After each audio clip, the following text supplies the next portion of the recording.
Set 4 will be played on Whirlwind. Spawn in the top left-hand position. The blue Protoss playing for STX Seoul with 1 win. His name is Deer.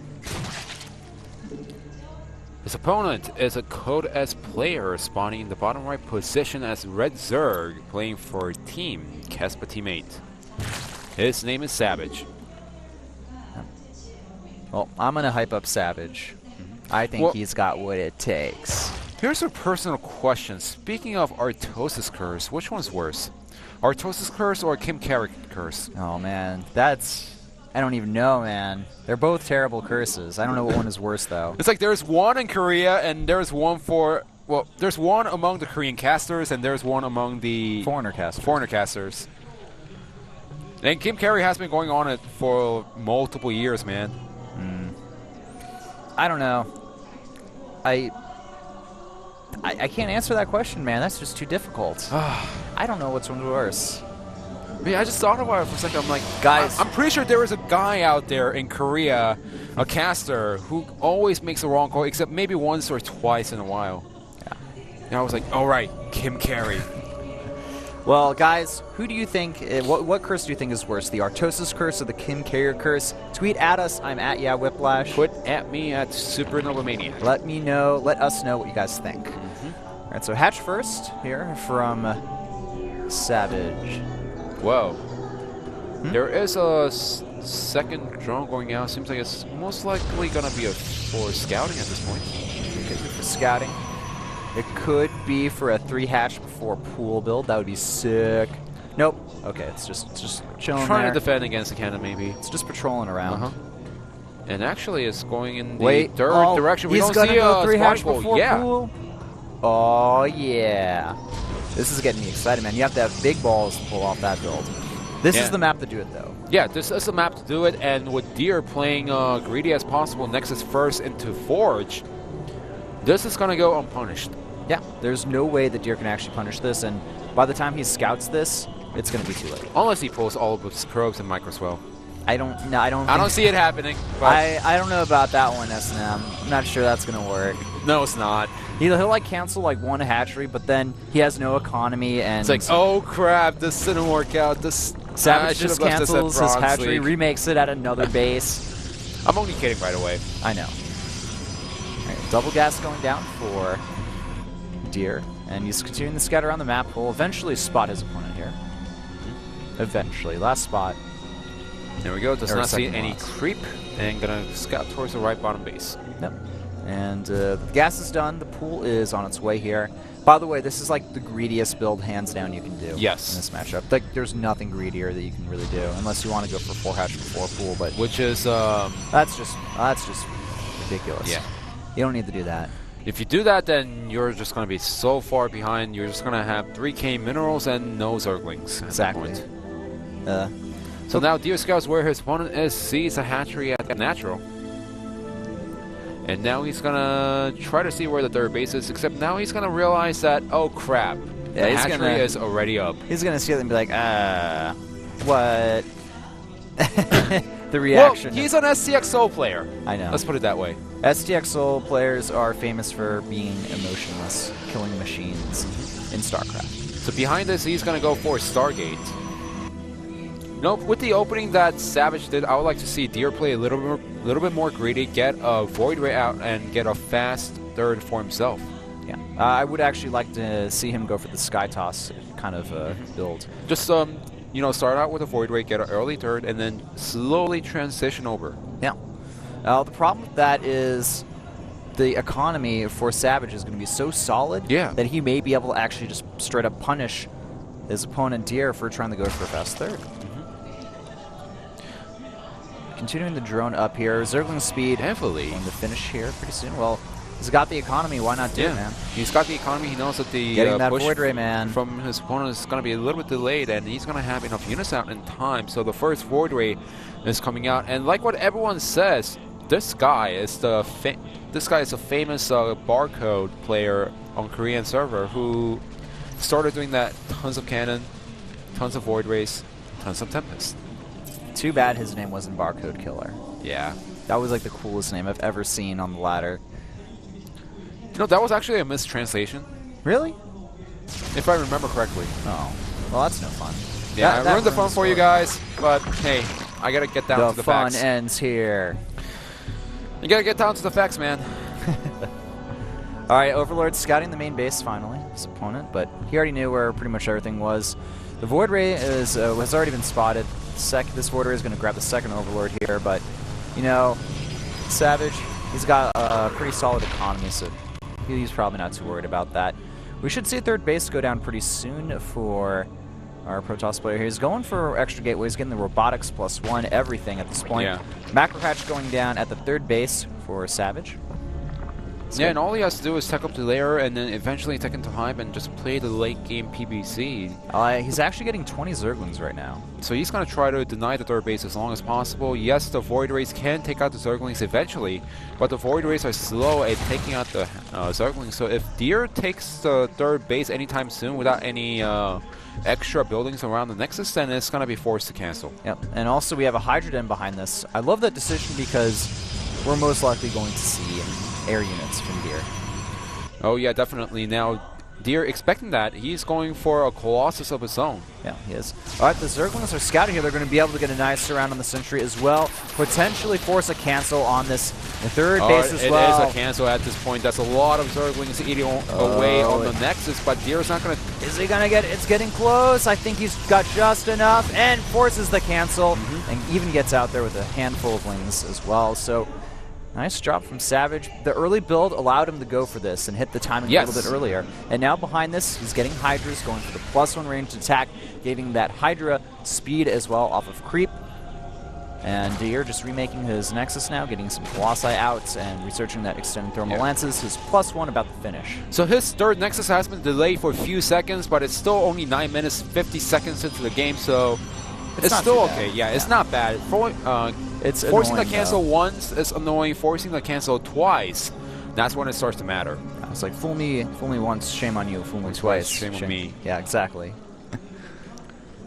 All right, so looking at this game here, we got a lot of Hydras moving out. I think that Savage is just going to try to overrun his opponent here because he's already up to 142 supply. He's got a lot of Hydras and Zerglings here. If he has good positioning, he's just going to win.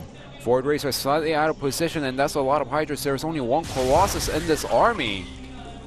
There are some force fields, but it really depends on how Savage engaged into this, and this looks really strong from Savage. It does. It looks very strong here. He's got to engage well, though. That's going to be the trick. If he has poor engagement, he's going to get his units torn apart. I think that was a Spire being built behind this. Yep, Spire on the way, about halfway done. I could see a Mutatech switch from this as well.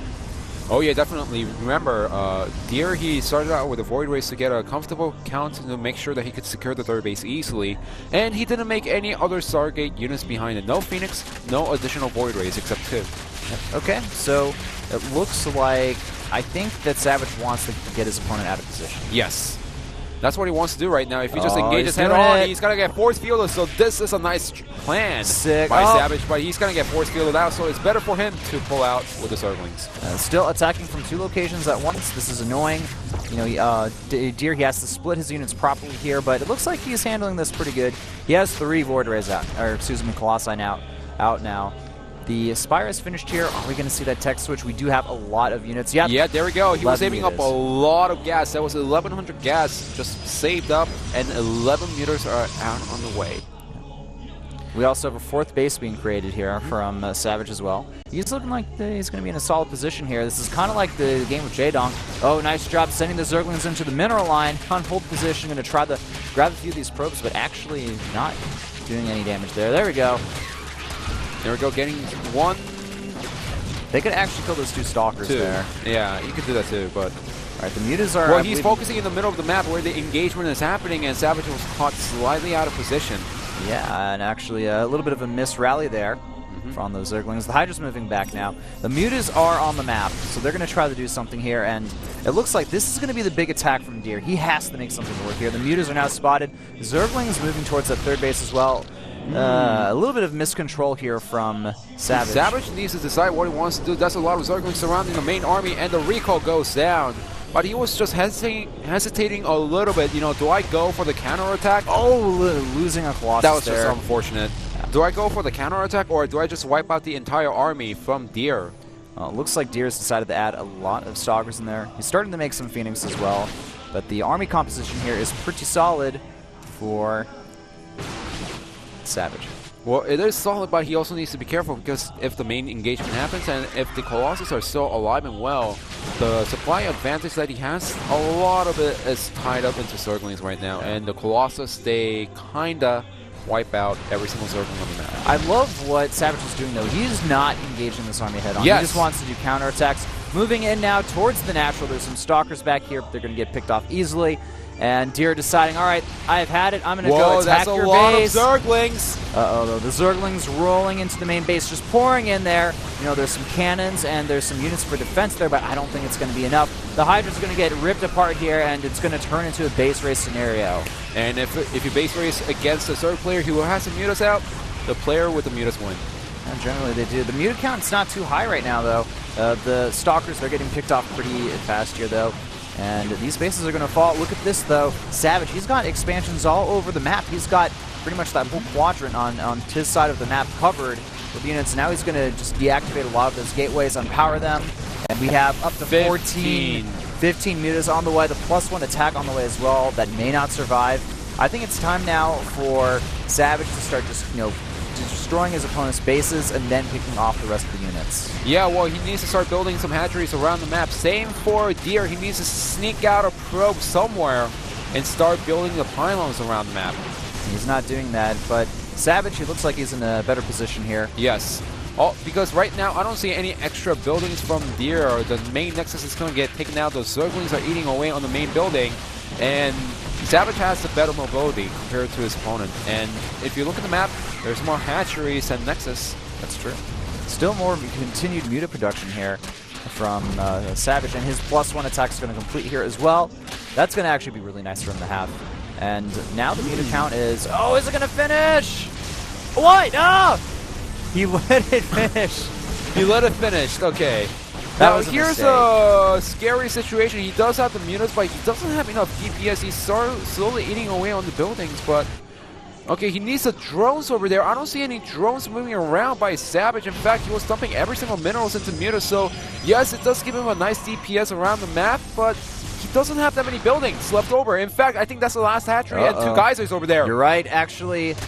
This that is was a mistake. Savage needs to go home and defend his base here. He is going to lose a base race if he doesn't kill off all of these buildings in time or defend his bases. Yeah, well, he is going to spot the Nexus, but he still needs to take out a lot of buildings inside the main base. He's building an extractor right now. Okay, that's the good news, but his opponent is going to scout it, and he can dive into this. Those drones need to turn into extractors. Oh, I think the Colossus are going to get caught out of position, though. That's a good news. That's a really good news at this point. Creep tumors. Yeah, in fact, there is something building right now. Voidway getting taken out in the middle of the map. This could turn into a similar scenario to Shine and Bisu when they were in a base race.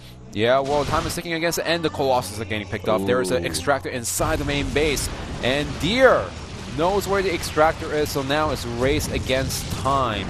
Looks like Deer is actually kind of getting behind now. He's lost most of his army. The Zerglings... He's not finishing off the gateways! I think he has to... He's realizing he has to go home and defend. He can't do anything beyond that. This Nexus is most likely going to die here, and now the Stalker's moving back to try to defend that Nexus, but is that even enough Stalkers?